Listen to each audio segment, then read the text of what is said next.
So, guys, as you know by now, we've done this for the past couple months, once every month. We take a break from the football portion of the show and we talk some wrestling. And that's what Yep. Jared and I are here to do. And I'm going to say something right off the hop. What happened on Raw last night in the main event was 100% the right call, with Gunther winning back his title. Yeah, I would totally agree with that. I think that Jey Uso, he's the type of guy who I think it made sense to give the fans the moment with him at WrestleMania. But the thrill is in the chase with somebody like him.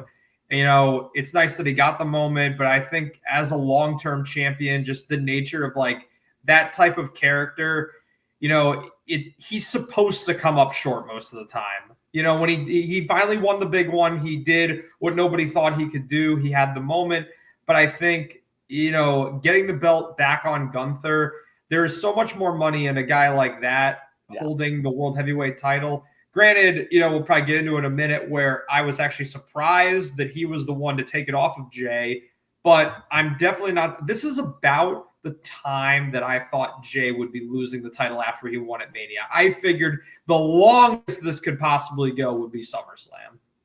I figured the longest SummerSlam too, but here's my reasoning for why I think it was the right time. More than this, transitional champion. It's because we all know what happened Saturday night with Money in the Bank, which once again, the more I thought about it, the booking just the how the logic of what Money in the Bank means, winner for the men's wasn't right. But for booking sense, it makes a lot more sense because here's the thing.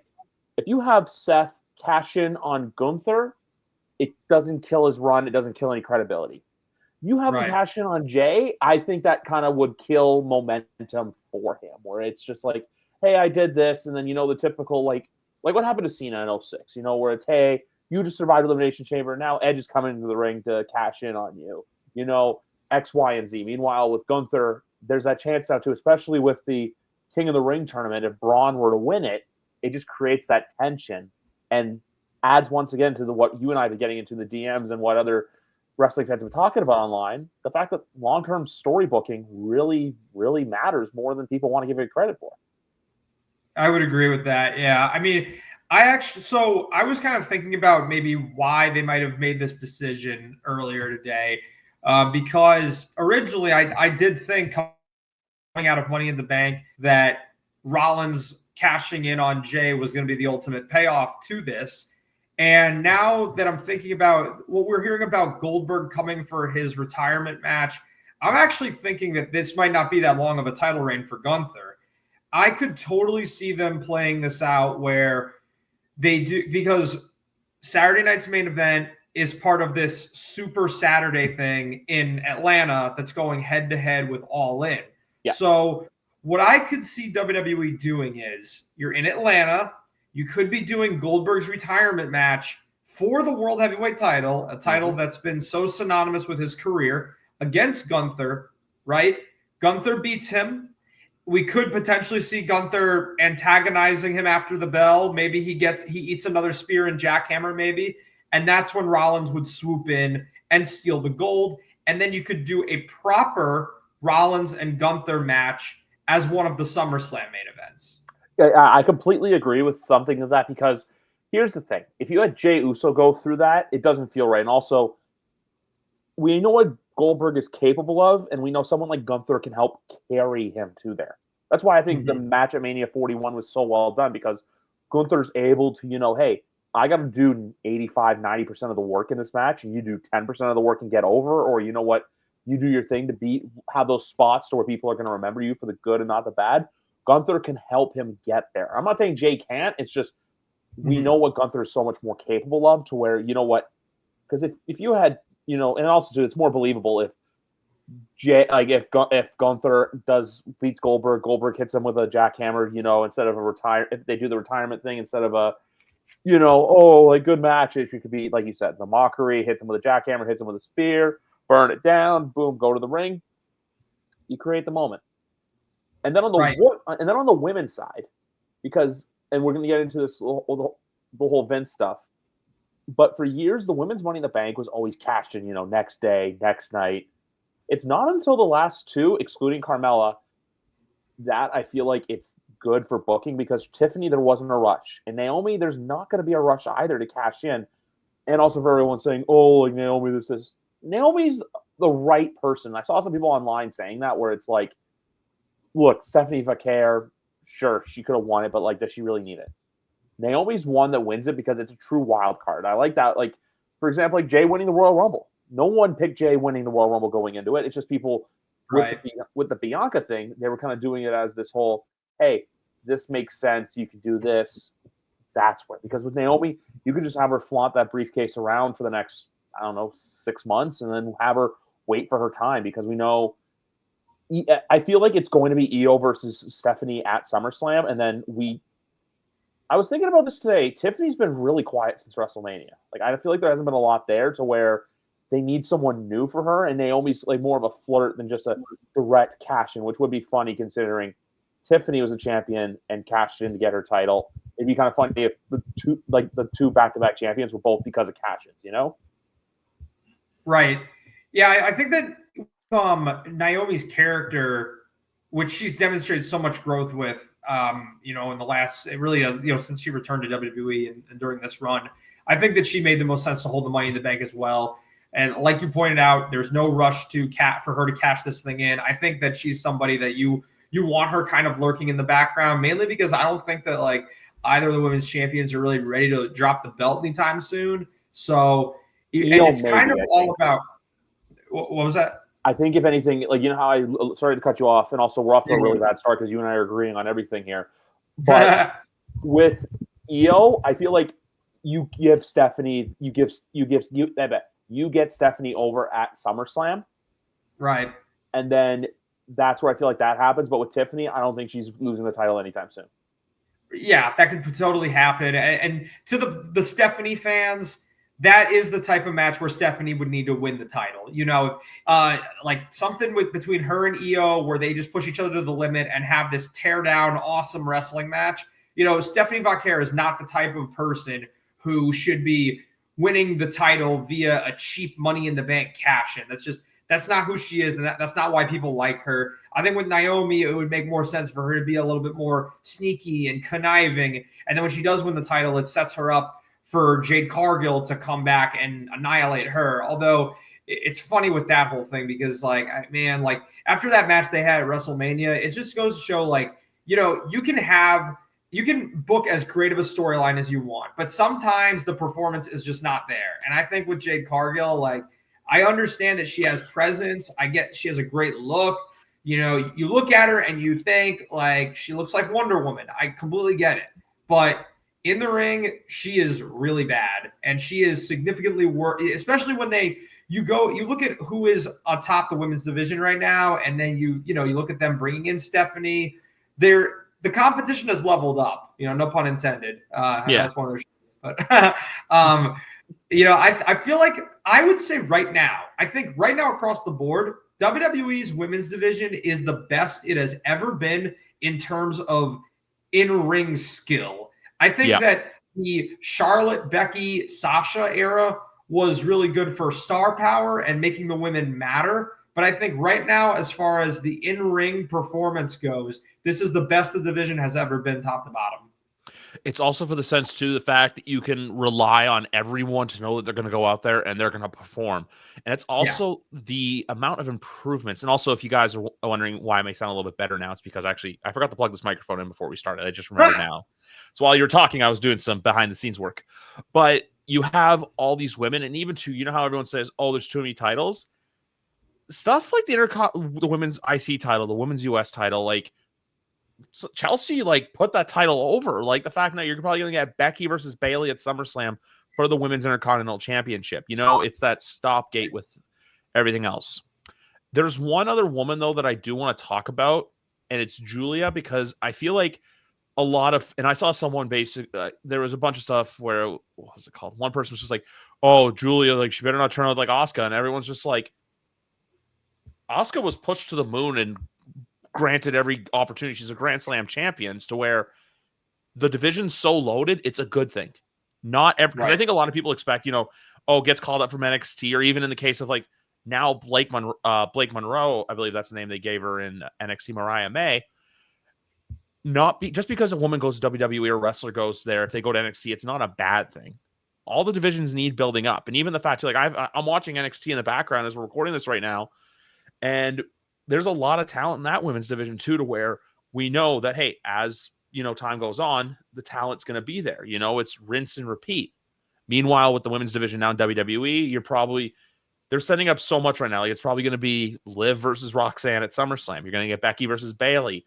You're going to get probably Io and Stephanie. Who knows what Tiffany's going to do? Maybe you're gonna get Liv Morgan versus Nikki Bella. It's not that I have a problem. It's just the way that Nikki was booked and the way that Nikki presents herself. I don't know what I dislike more, her or I respect her. I've met her. Her autograph's literally like 3 feet. It's literally 2 feet that way.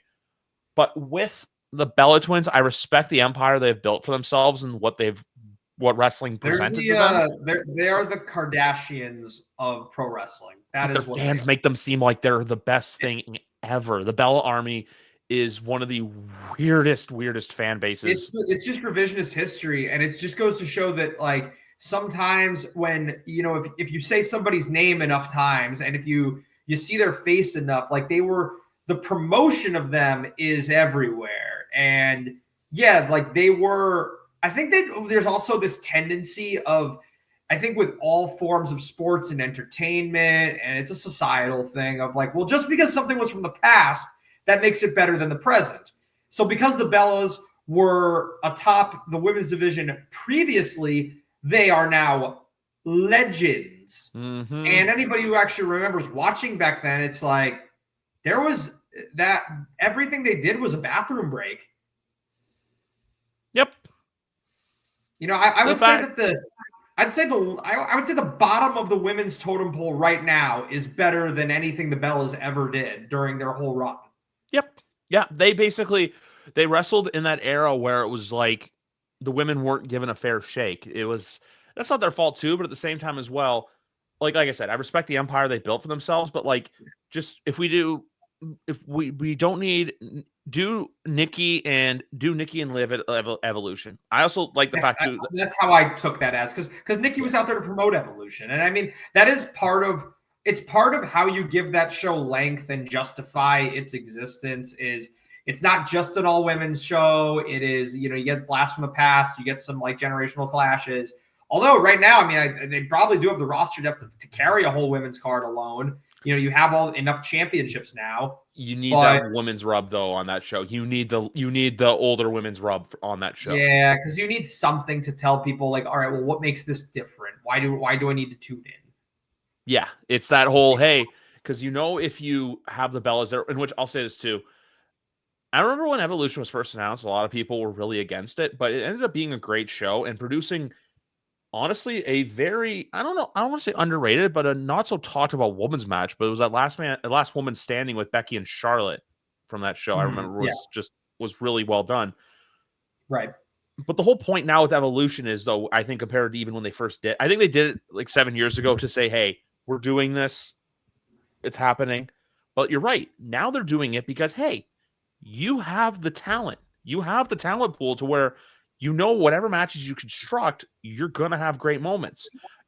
I think you have some women from NXT showcase themselves on that show as well. Cause, like, there's one woman in NXT right now who I think will be a star if given the right opportunity. There's a bunch, but there's one that I really, really am high on. And that's Kalani Jordan.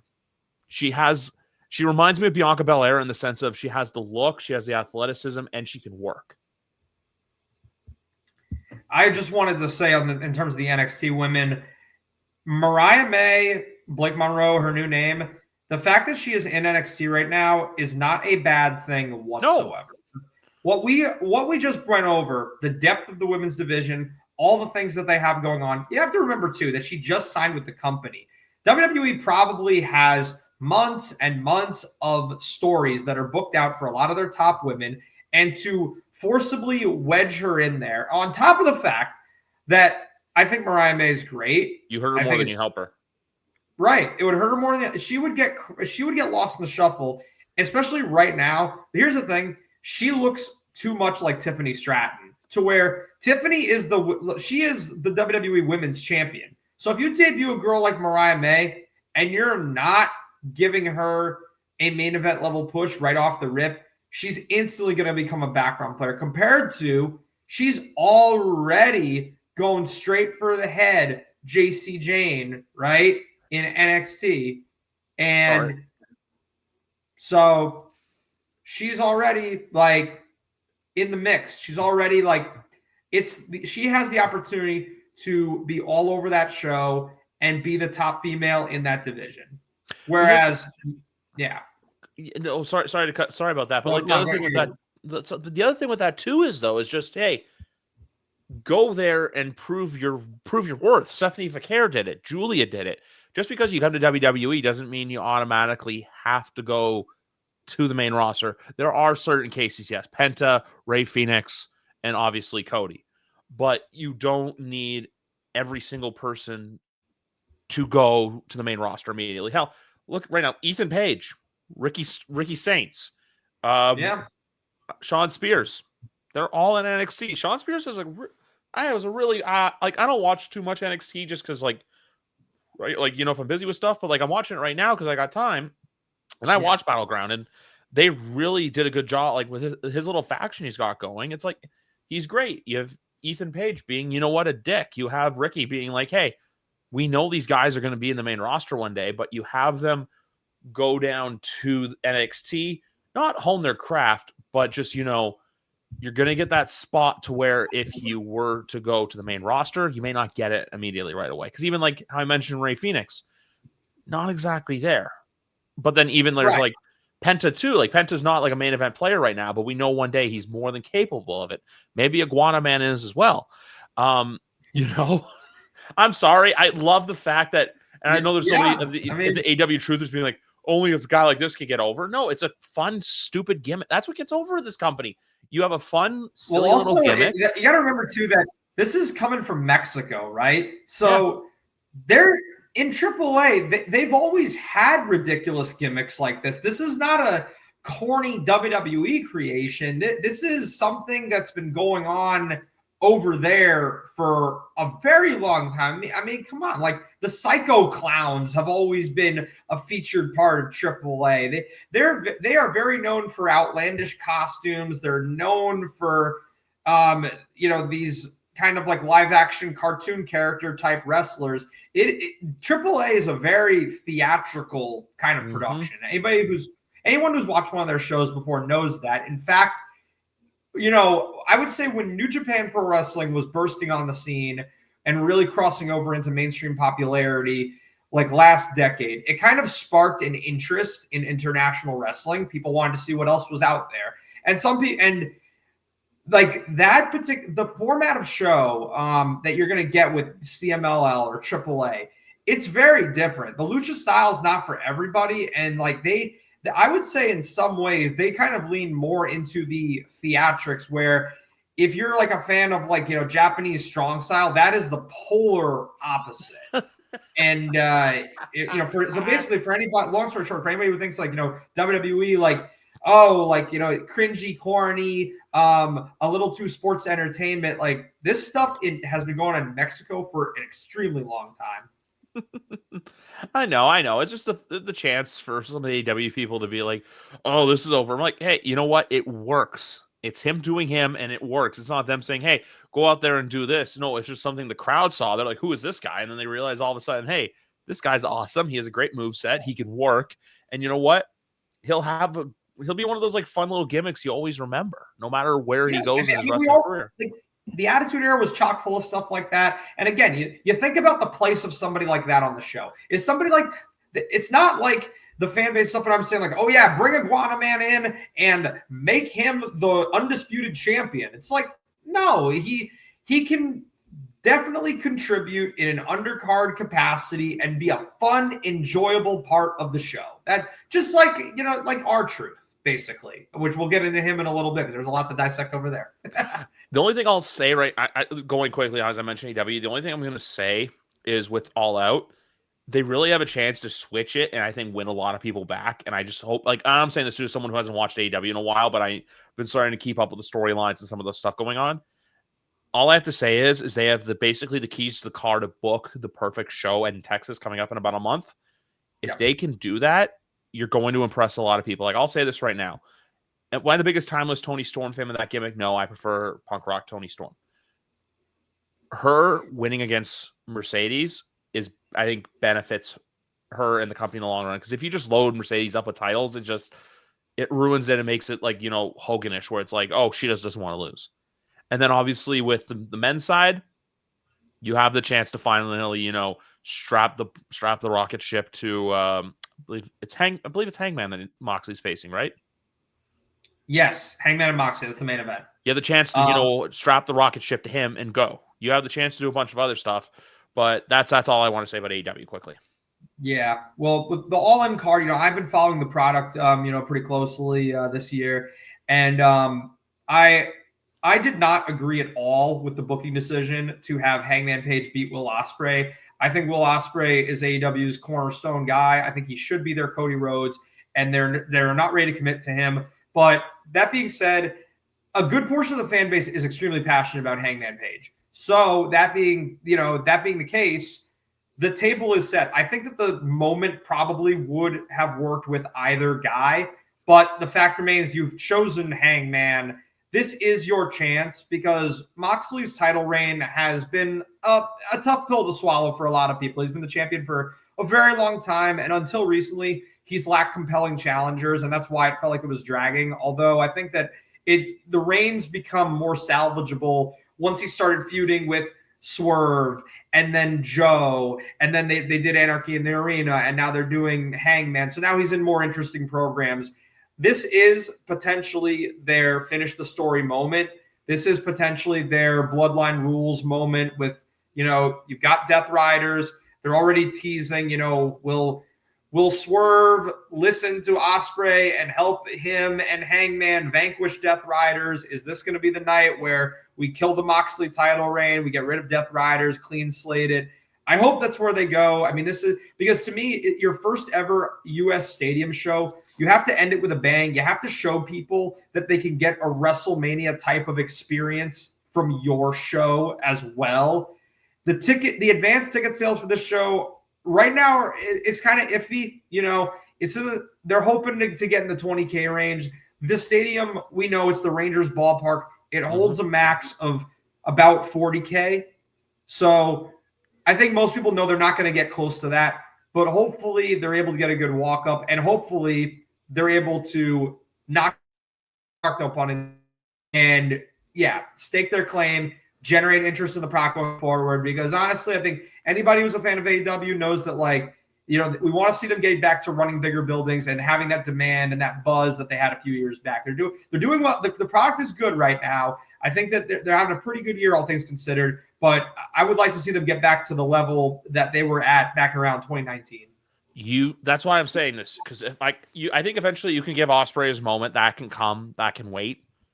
Sure. You give someone like Hangman a shot at the championship, because if you end it with predictable booking, we know the sour taste that, like I said, the autograph I talked about, the Bellas posters, my WrestleMania 34 poster from New Orleans. I was thinking about that show today because I left a lot of sour taste in people's mouths because there were some really bad and questionable booking decisions stemming to the main event, to some other matches, but we don't need to get into it. That's why I'm saying if you leave Texas with Hangman as champ, you open up the doors to, I'm not saying it's an overnight success, but it's just you want people saying, hey, that was a really good show. They did the right thing. They put the right guy as champ. You do the opposite. You're only doing 2 steps back. You can do 1 step forward. That's what I think they should do. You end up doing 2 steps back. Like, I don't know, you've probably seen this, but All Out's coming to my neck of the woods in September. I don't have tickets yet.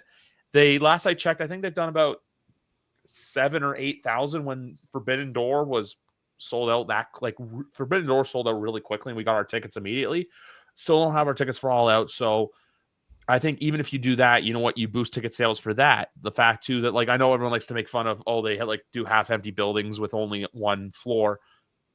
You can get back to running big buildings again. You just save yourself. Even something like Grand Slam, they sold out Arthur Ashe, where one of the biggest events in sports happens, to where last year the number for that was really poor. So they just gotta keep, basically find ways to make momentum move in the right direction for them. And you know what? You do that, You win people like me back. You win people that have given up on the product back. You know what?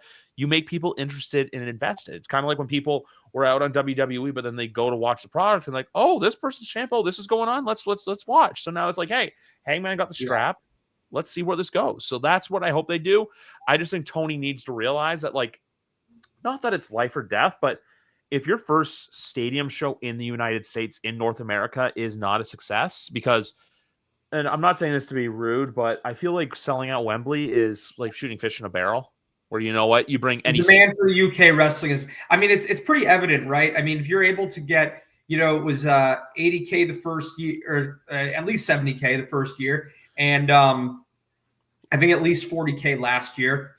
And then you look at what the advance for this show is, not bad. There's no shame in selling 17,000 tickets in advance. There's no shame in that at all. No company except WWE is doing that. Yeah. However, it just goes to show the demand for wrestling in the UK. It's very different because they don't get pay-per-views. So when they do, there was a lot of anticipation there. So that's why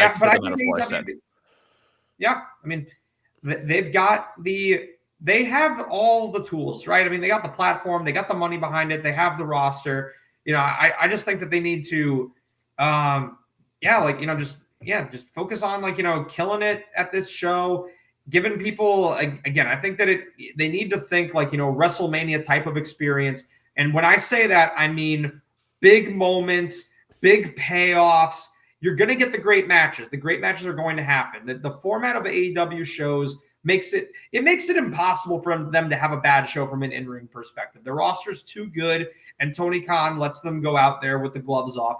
The guys are going to wrestle their asses off. That's going to happen. But the real question is, are they going to deliver the moments and the payoffs to, make this feel like it should feel like a blow-off show. If you leave people thinking that was better than WrestleMania this year, then I think mission accomplished. Well, 1,000%. That's what you got to do. You got. That's why I say that big show feel that, like, for people, because I'll go back to New Orleans for a second, just because I remember people, and we'll get into that as well. But people leaving 34, some people were like, that show sucked. But then there was a lot of us that were like, it was Miguel actually who coined the phrase, I paid a lot of money to be here, so I'm not going to be mad about what happened. I said the same thing. I'm like, you know what? I paid to fly here. I had my hotel. I had all my tickets, all the meet and greets, et cetera, merch. I'm not going to complain about it. It's one of those shows where, hey, if you watch on TV, you're going to be disappointed, but you need that live crowd to leave with a rejuvenated energy. You need to have that TV crowd going. Like you said, this show beat Mania night 1 or night 2, even though I feel like night 2 was just a glorious pay-per-view. But you just need to do that. And then even now, just that's all I have to say about that. But just shifting gears, because I only have one real thing to say about the whole WrestleMania 42 stuff. It's not that going back to Vegas wasn't a bad decision. I just don't think you do the whole New Orleans thing. If you had a feeling that you could pull out of New Orleans, I don't think you announced it in the first place. Don't jump the gun, don't jump the shark, because that's what makes it look bad. If you just don't announce Mania and then out of nowhere you go, hey, we're doubling down, we're going back to Las Vegas. What do you do at the blackjack table? You double down? I don't think people care. It's the fact that you robbed people of something that a lot of wrestling fans were looking forward to because of money and because of the intentions.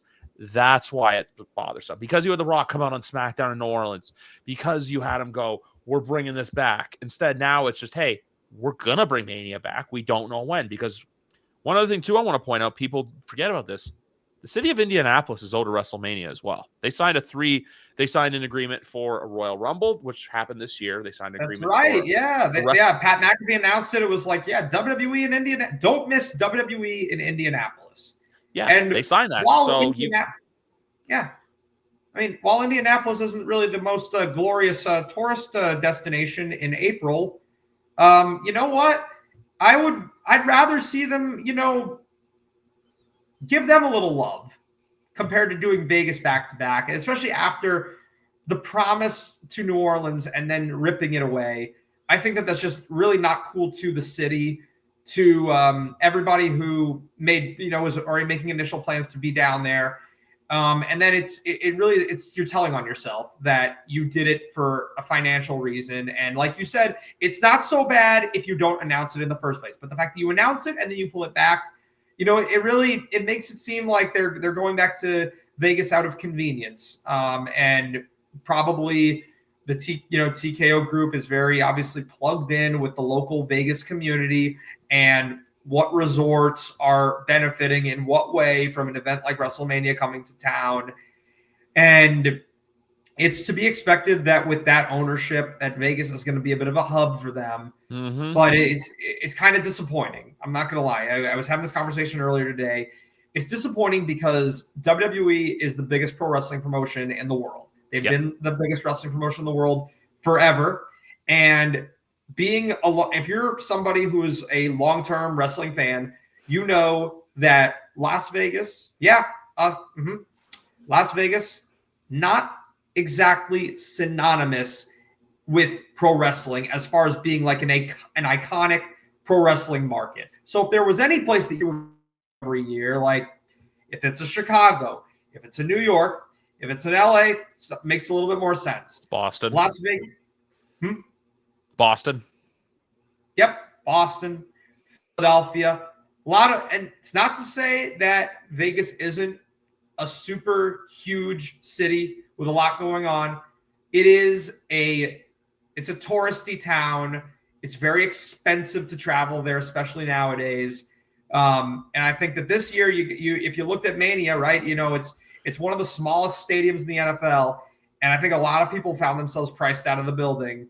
You could say that for a lot of WWE shows these days, and I feel like it's not the most fan-friendly experience. So Raw and SmackDown are still relatively affordable. People just like to put the whole thing of like what platinum pricing is, which is not WWE's doing. That's Ticketmaster's doing because of demand for tickets.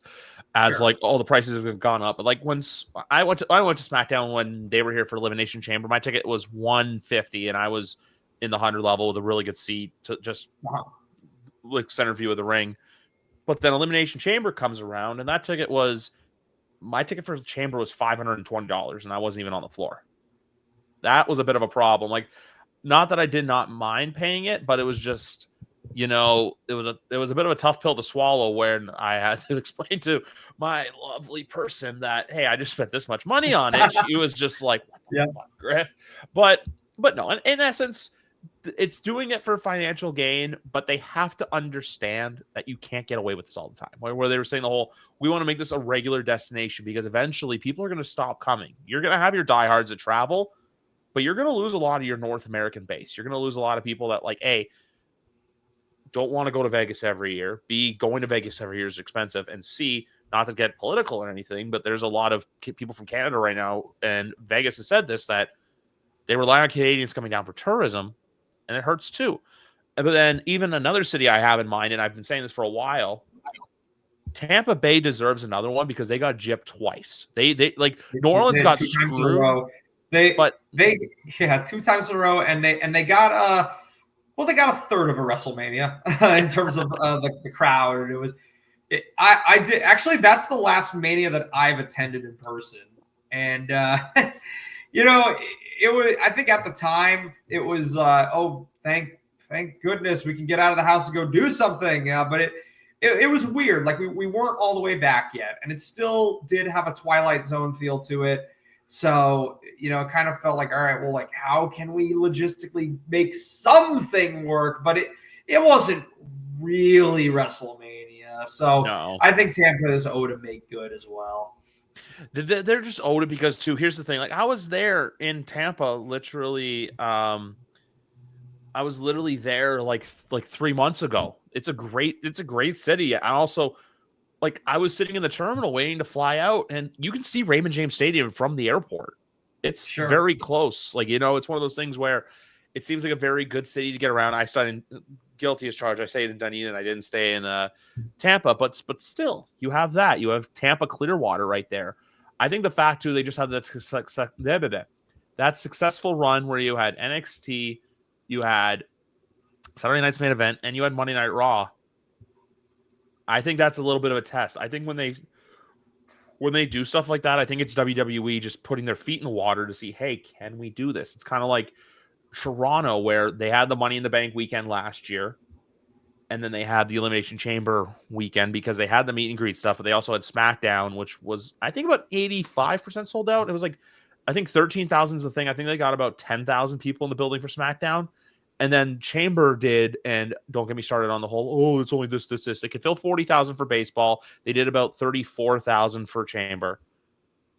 Basically just showing like, hey, we can bring a Royal Rumble here. We can do X, Y, and Z here. No, without So question. I think with that Saturday night's main event one, it's the same thing. Like even Atlanta coming up with Saturday night's main event, that's a stadium I'm shocked they haven't been back to, because they have a brand new stadium. You figured they'd want to go back there. And here's the other thing too.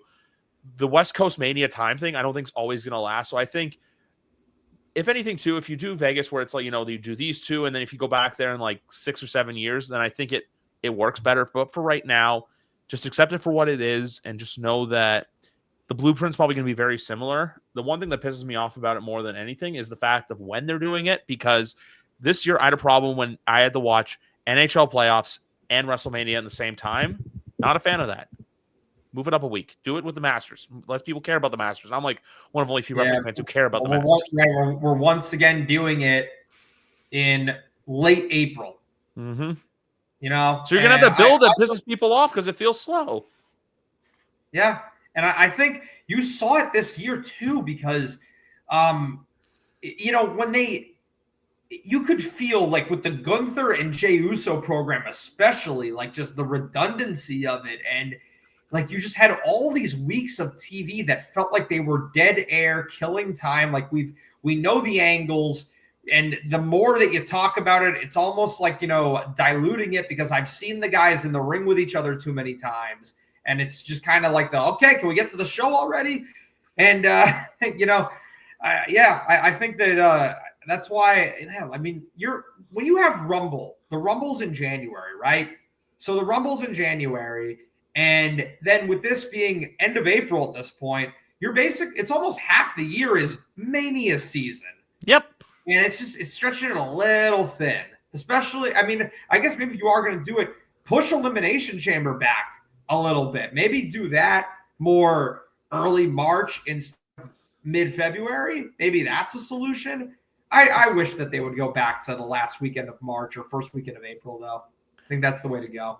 Yeah, and also too, the fact they're not conflicting with Easter again. Thank God for that, honestly, because True. I had to have dinner and then just be like, I'm gonna go be antisocial now and watch wrestling. Like, you guys stay here, but Yep. But no, even what I would do too is just and I loved when they did this. Saturday Royal Rumble, Sunday AFC NFC Championship games, and then you move on to Elimination Chamber around the end of February, and then, like you said, WrestleMania is that. And I know too, they don't want to conflict with the Final Four, but are you really losing out that many people to where you're going up against the Final Four that aren't going to watch WrestleMania because of? Look, I know the Final Four is a big deal, but is college basketball that really big of a seller to where it forces you to move something? Because no matter where you go, you're up against the Final Four, you're up against the Masters, you're up against NHL and NBA playoffs. Those are three marquee events, one of them especially because it's the biggest event for the sport, to where you're going to have competition no matter what time of the year you do WrestleMania. You're not the Super Bowl. People aren't going to bend at the knee for you. You just have to bend at the knee for them. Yeah, you can't help but go back and think, well, how long has this gone on? I mean, this has gone on for a long time, right? 42 think about years.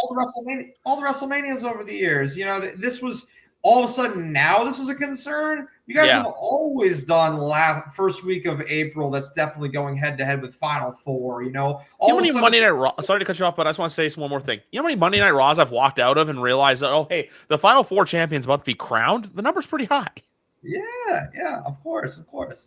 No, that makes total sense. I mean, or doesn't make sense rather, because I mean, I think wrestling fans, the people, when it comes to WrestleMania, right? WrestleMania is for the diehards. These people, they've got this on the calendar the day it's announced. Wrestling fans are crazy. They don't care about the Final Four. They got WrestleMania tunnel vision, especially if it's a hot build and a hot show. They're not going to care what else is going on. I know. I'm just saying that. You don't, you're going to, I know, I've had some friends last year in Philly, they were watching on their phone because UConn was playing at the same time, where I'm like, people are going to do that. We're in a modern age where, you know what, people, if they want to watch the game, they're going to watch the game. It's like WrestleMania. Like the fact this year, like I log on to Netflix and I get to watch wrestling. It's a very weird dynamic world that we live in. Yeah. But that's just the moral of the story. They got to get it right. And also I'll say this too. I know Saudi's getting a Royal Rumble. I don't think, and I know they have the money for it, I don't think they'll ever get a WrestleMania just because the logistics of it is too difficult. And the fact too that you would have to rely on an audience majority of people from there instead of bringing in people from around the world. Yeah, like with this whole Cena and Punk thing that they just announced, but like I was really put off by that. You know, I understand the investment that Saudi Arabia has made in the WWE, and I understand why they keep going back there several times a year. It's, you know, it's all fine and good that they have. You laid in your bed, you made your bed, you got to lay in it. Yeah, I understand that. You know, Saudi Arabia, I mean, they're a global superpower. They have a lot of money. They're, you know, to make a difference in terms of their investments into a lot of major U.S. companies. So I get it. However, when they announced Cena versus Punk, I was really just sad on the inside because knowing the significance of that feud and the fact that this is John Cena's farewell tour, and if this truly is the one and only Cena versus Punk match that we're going to get before Cena retires, given the significance of that storyline, the significance of that feud, there's so many people who either that made them a wrestling fan or that is their favorite thing about pro wrestling from that era. And to me, U.S. fans deserve the chance to have that. Putting that in Saudi Arabia, I think, was a very tone-deaf move on their part, and I just do not agree with it. I just think, you know, unless, because I'm just also at the point too, I'm like, what's the plan for SummerSlam, to have Cody win the title back? Like, I think that's a match you do at SummerSlam. I know there's the money there, but the only way I think you make it work where you make people happy is you have a goofy finish and then you go from there. Because look, I'll say this with the Cena heel run more than anything as a big time Cena fan. Was it awesome to be there to witness it because it's something and no one thought would happen? Yes. I feel like the execution of him doing it leading up to Mania worked, but now it's just, and also who's the sports team he's going to put on his back? Like I don't know, like because at Night of Champions, because if you think about it, he's going to come out in like what, Giants or Jets colors at SummerSlam. He did the Jays thing at Chamber. He did the Vegas one. He was doing Phoenix Suns last night. He's done Lakers, Dodgers, Colts, University of Tennessee, etc. To where I'm just like, especially with the heel run too, I'm like, you just can't keep doing the same. It's like, it's almost like insanity at this point where he's just like, I'm this, I'm this, I'm this. To where now it's just like, what exactly are you? He's very grouchy, you know. And I agree. I loved the initial angle. I felt like I was totally glass half full with the promos going into WrestleMania with Cody. The match, underwhelming. Enough has been said about it. The Travis Scott stuff, everybody's broken that down already. The stuff, what we've gotten after WrestleMania, I think it's been very disappointing, and I wanted to like this a lot more.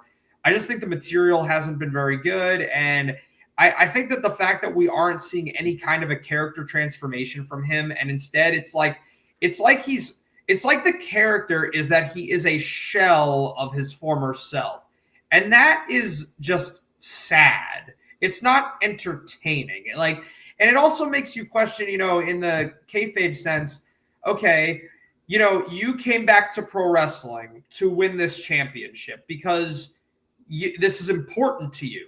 You don't care about your fans anymore. You don't think the people matter, but you think that you matter. You want to hold this championship. Why are you still in such a bad mood? Shouldn't you be happy? Shouldn't you be braggadocious? Shouldn't you be, you know, see, this is where the lack of The Rock kind of shows, because if we got Final Boss Rock, who kind of led Cena in more of a Hollywood kind of a direction, imagine if John Cena as the champion was not coming out in the shorts and the t-shirt and stuff. Imagine if he came out looking like a douchey Hollywood celebrity. Like maybe it was a black pinstriped suit, sunglasses, the belt on the shoulder. Like, he comes out and like he's super narcissist and super in his own head. He even is like, oh, hey guys, I want you to buy the official John Cena retirement tour merchandise. And it's literally just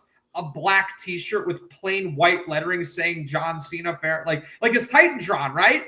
Like, and that would be kind of, he's like, oh, this is the hottest shirt on the market. Y'all got to buy it. And like but it's that classic, like, oh, it's Hollywood soulless merchandising. Like there would be something there. There's something to latch on to, and he can still be cheating. He can still, be like, he can still be a heel, but there's something to sink your teeth into. What we're getting now is just, I feel like it's very like, it's really just tough to sit through. And he's just coming out like just being a grump every week. Yeah. Like the big thing with it too, like, and even I love, like, have him come out looking like 2005 Dave Bautista with like the all white outfit too, with like the white turtleneck and stuff, where it's just like Batista looked cool, but then he like just have him do that stuff, where it's like dressed like weirdly eccentric and whatnot. Like there's so much to it that they could have done that, like, and I understand why he's keeping the gimmick of, not the grouch, but the merchandise of doing a new, every day you're in a new city, you're doing something different. Like when you were in Glasgow, you wore this. When you were in Brussels, you did this. Toronto, LA, Indy, etc. It's to make money because no matter where he goes, his stuff sells. But you need to understand that eventually, I feel like if he retires, if this gimmick lasts for another 6 months, I think it's going to leave a lot of people with a sour taste in his mouth. Or he just milks us for everything, and then out of nowhere, it's just, hey, I'm actually not retiring. I'm going to do this, to where that's even stupider. I don't know why I just said that, but like, where it's just like, yeah. I mean, I honestly think that where this is heading is, see, you mentioned Punk at SummerSlam, and originally when we thought that this was a good idea, that was my prediction. I had a whole year of John Cena heel turn mapped out, and I thought that we would have Punk at Punk at SummerSlam. Yep. And I thought that Cody would win the belt back at Survivor Series, where we would get some kind of like Montreal rehash type of thing. There would have been so many things you could have done. You could have had like Triple H in Cody's corner. You could have had The Rock in freaking Cena's corner, and like, big schmaz, all these like moments and whatever. I don't think that that's going to happen. I think that they are going to do Cody and Cena, the rematch at SummerSlam, where Cody will win the belt back, because you're not going to have Cena come back on his farewell tour and beat Cody twice. That's not happening. No. And I think that they've realized, that this is kind of like a dead in the water type thing, where like, I think that, it's time to just wrap it up. And you give people, the people deserve babyface John Cena for a few months after this. I think that may be where this is going. I think that, you just kind of, you give it to, you give it back to Cody, and then just have Cena turn. Because without The Rock there also, there's really not as much suspense in him stretching this thing out. And we've seen that without him, this character is super one note. So I think it would be okay to just get the belt off of him, have him go back to babyface Cena, and have him apologize. You even do something too, where it's like after the match, he actually shakes his hand, and like, and it's like a fever dream where he kind of pretends like, oh, like was I really acting like that? Like, I'm sorry, guys. Like, there's a lot of different, there's a lot of different, why not? Because we all know that like Cena's gonna be in Perth when they go down there later this year. We know he's probably gonna have a match at that pay-per-view in Paris. That's I think it's literally called Clash in Paris. Like, those are gonna happen. But I just feel like now you can't have him go into those situations and be a bad guy, especially Perth, where, it's been God knows how long since he last wrestled there, to where, you have these shows, you're building it around, hey, Cena's final stop in Australia is going to be in Perth. You have him go there and be a good guy. Yeah. You're only doing yourself good. The R-Truth thing, just to go into that before. We gotta get to that. Yep. I don't think there's anything wrong with it. I think it was just, hey, originally they probably saw what he was going to make. They didn't want to pay him what they were doing. I think it's just, and everyone says, oh, they have the money. It's like, yeah, but they have to allocate it properly. There was also the rumors about Roman Reigns where they wanted him to take a pay cut, which I don't think is, You don't do that. You don't piss off people. Well, he's not the guy to cheat on. Yeah, but our Truth and Carlito are, to where it's like you get away with it, but then now you do this whole thing where it's like, hey, you know what? He signed. He's going to do this last thing. When he's done, he's done. Hall of Famer, comedy wrestler, and now you can kind of have our Truth not have a serious side, but be more like, hey, I'm not all just like a stupid gimmick wrestler anymore. Like, hey, I can actually work. I can talk. I can do all this stuff. I'm not out here just for like the jokes and the lulls. So the fact they brought him back, and the fact too, I love how everyone's getting pissed off after Triple H going, oh, it was a work, or you're not really invested in the story. Is that damage control? Partially. But at the same time, too, it just helps add to the story. It adds gasoline to the fire. Yeah, I mean, I don't blame them for the way that what they're doing right now. There's no doubt a lot of interest in the R-Truth character, right? He's very over right now. And whatever, people can have their comments of they're doing this, they're doing that, they should have said this, they should have said that. What's going on right now is people are paying attention to this guy in a way that they haven't really in his entire career. I mean, yeah, Archer's always gotten a good reaction. He's always been an entertaining part of the show, but he is definitely more, he's more in the public discourse now than he has been in a really long time. And I do think that going back to him being released in the first place, I understand that, it was probably a money thing. However, it's a timing thing, because in pro wrestling, when you have guys that are being featured on the show, they are in the fans' mind, right? You're thinking about them because they are on the show being featured in a prominent role. And especially if you're good and you're getting over, R-Truth featured in a program with John Cena. Yep. And the people were into it, and then they find out he's released the next day. Compare that to if he was not in a program, if he wasn't doing anything for a stretch of 6 months, and then they quietly released him, it'd be like, oh man, what gives? R-Truth? That's too bad. But now it's like you kind of set yourself up for people to react to it in such a big way, because it's like, all right, this dude that you were literally just asking people to cheer for against John Cena, well, now you released him. It's like, of course, people were invested in this character. They're going to want him back. So they brought him back. It was the right thing to do. I mean, I'm glad that he's back. And I also think it's a cool opportunity to see him get to be Ron Killings in WWE for the first time. We'll see how far this goes. I don't really know where he fits in as far as what programs there are for him. But that angle on Raw, that with that promo, that got over big time. His delivery was great. People reacted big to the hair cutting. So we'll see what he does next. Best thing he's done since the. I'll never forget him smoking a cigarette in London when he turned heel. That's one of the. It was just so random. He's just so pissed off and just literally lights up a real cigarette in the crowd. I'm like, what the hell is this guy doing? But no, it's the right call. You give him a meaningful run.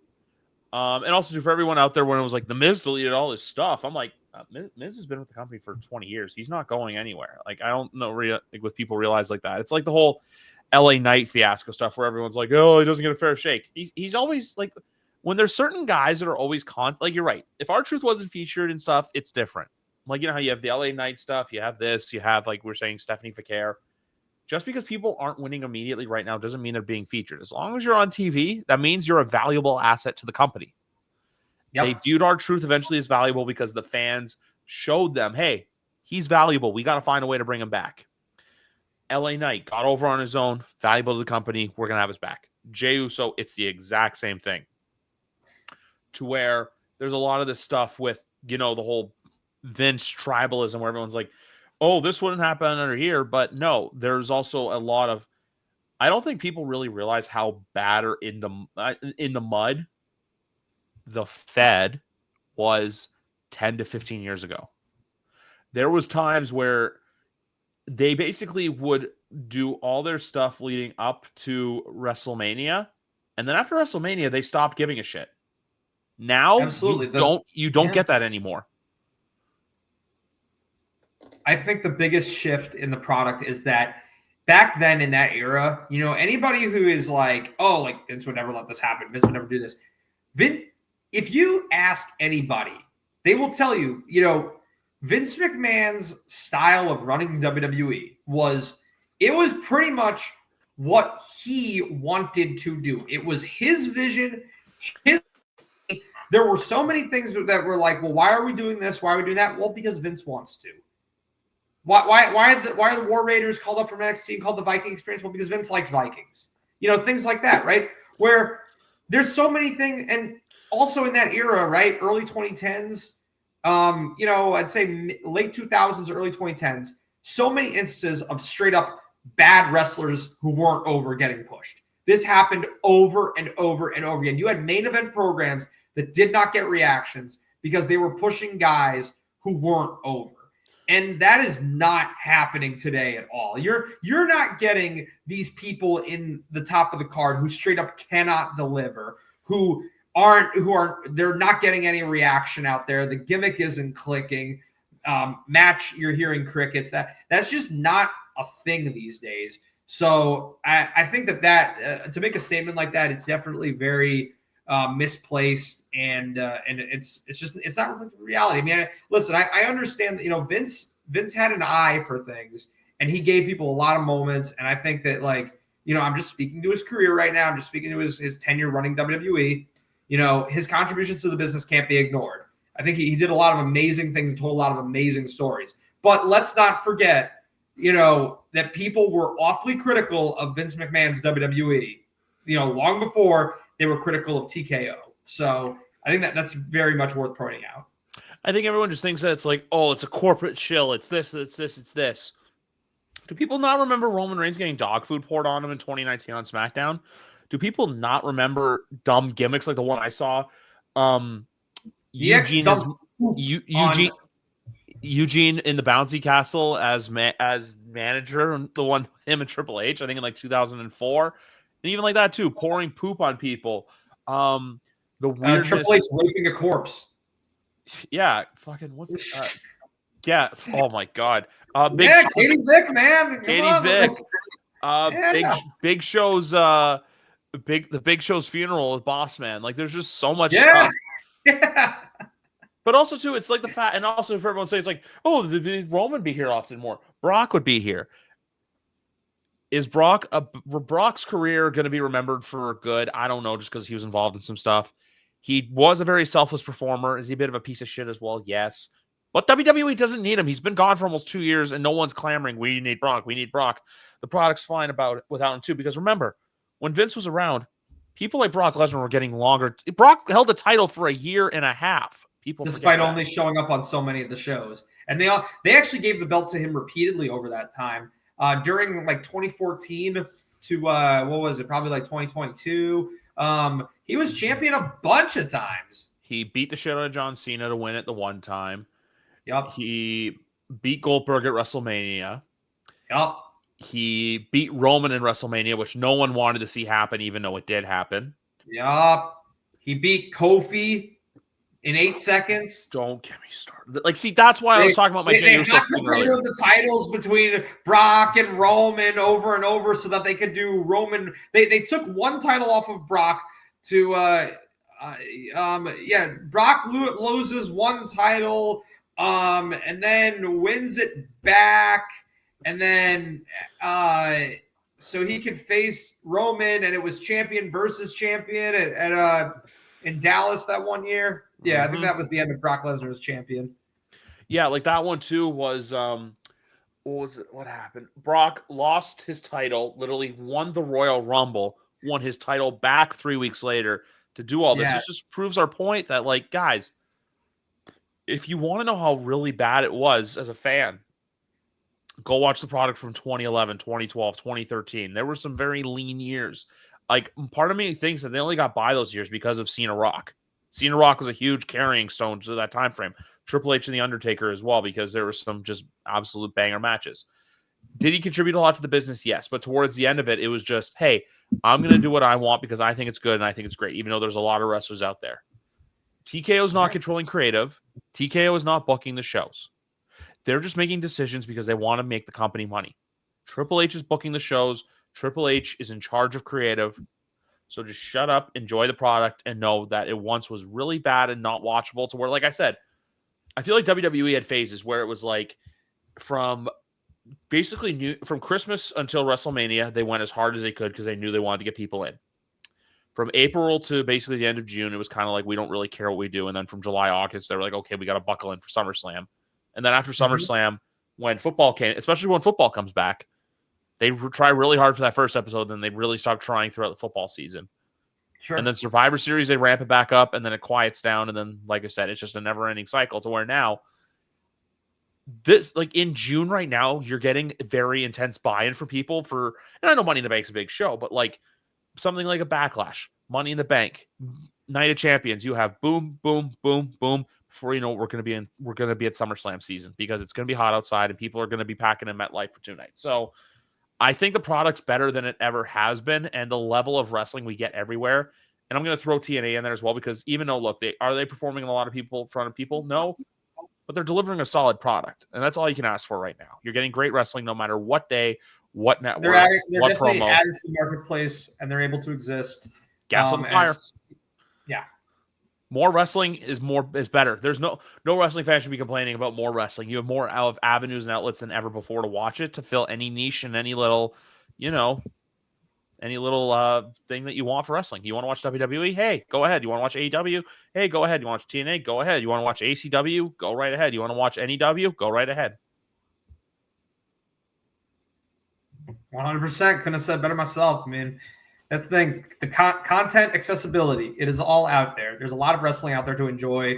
And holistically, business is in such a better place than it was 10 to 15 years ago. Because we didn't have, like, all of those things that you just mentioned were either lower quality or didn't exist back then. So appreciate you have all it's here.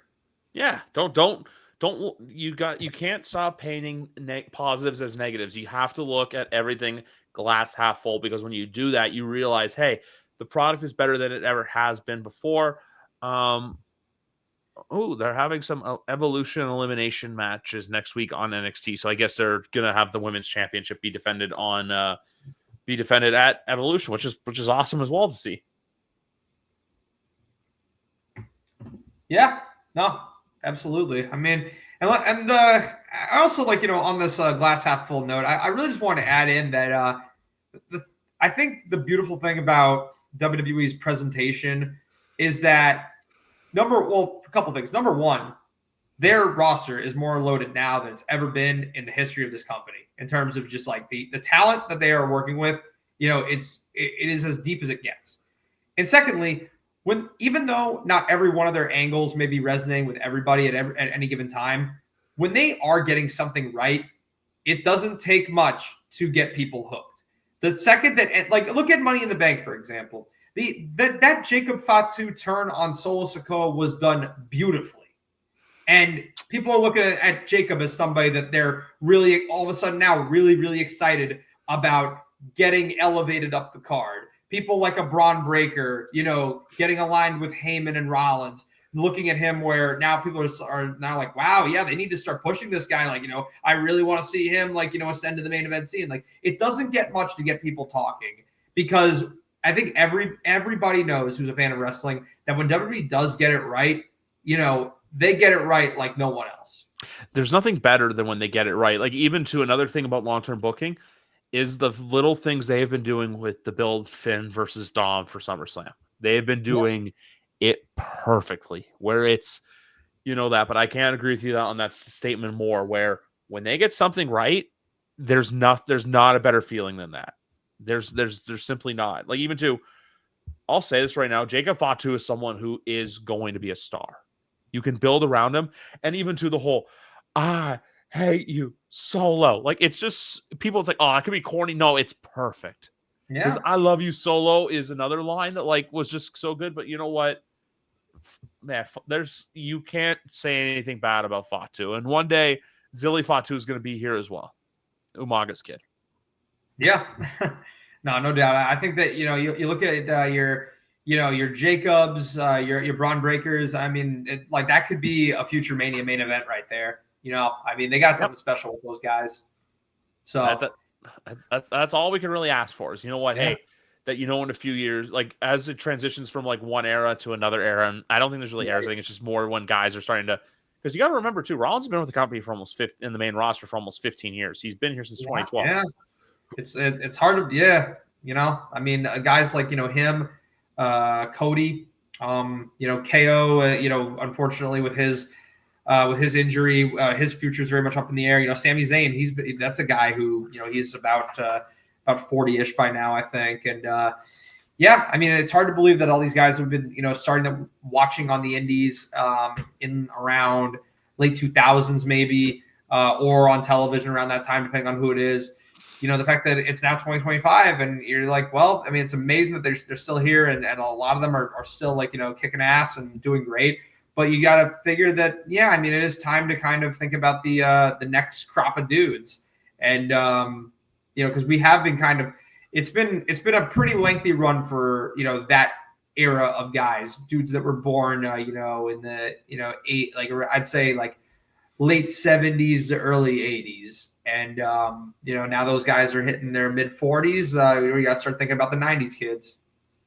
As much that makes us feel old, it's the unfortunate truth. Oh, but you know what? This is the first time we didn't even touch on any football. But then again, there's not a lot of football talk to really touch on right now. Obviously, you don't watch CFL; that's in high gear. NFL, it's mini camps are going on right now. People are slinging balls. Honestly, what the Pittsburgh Steelers have done, I could give Jackson Dart sure is. Yeah, but that's right now is the time to get excited because you see your guys starting to perform, but then after this week, everyone goes quiet for about 6 weeks, and then before you know it, training camp, and then the season will be here. And you know what? That's the life, the NFL life cycle. We're almost back to football. Got another 3 months till kickoff. Yeah, no, absolutely. But anyway, guys, for Jared Silberkleit, the Trust Fund benefactor, I'm Griff. This has been episode number 364 of YWC Football Talk, where today it was YWC Wrestling Talk, baby. Have a good night.